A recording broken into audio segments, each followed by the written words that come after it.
The first basic resistive sensing element is the potentiometer, and it's really an element that where you can take this slide here and move it in this direction or that direction, or for this one it's an angular one that you can rotate at a given angle.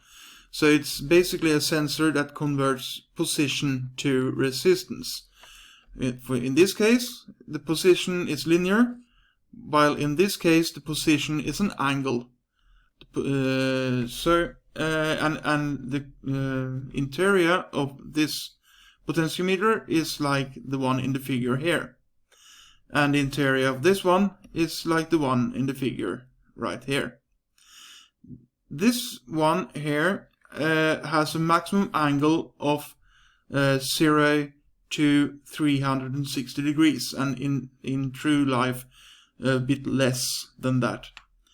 However, you have something called a multiple turn potentiometers, but they are basically like this linear one, but you have a screw here that can shift this lever here up and down.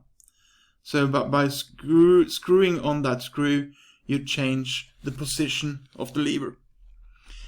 Now, if we go to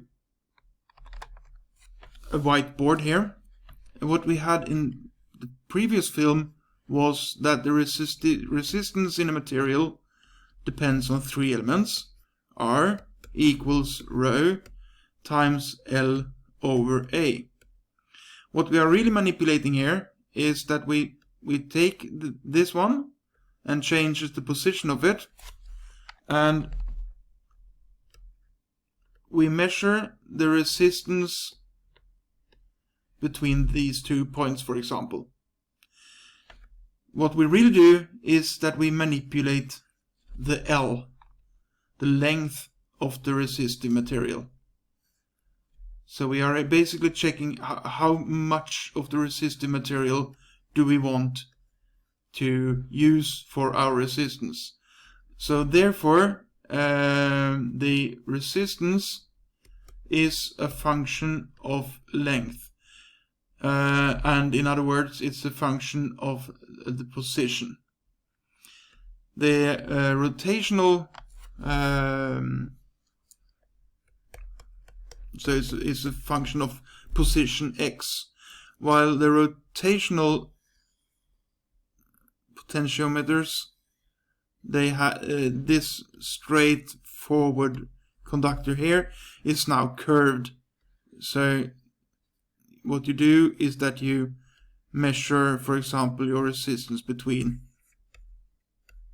here. So therefore the angle is a function, or the resistance is a function of angle in that case. So you have two different versions, one that converts position to resistance, and another one that converts angle to resistance. So therefore they are sensors. The sensors, they convert from one unit to another.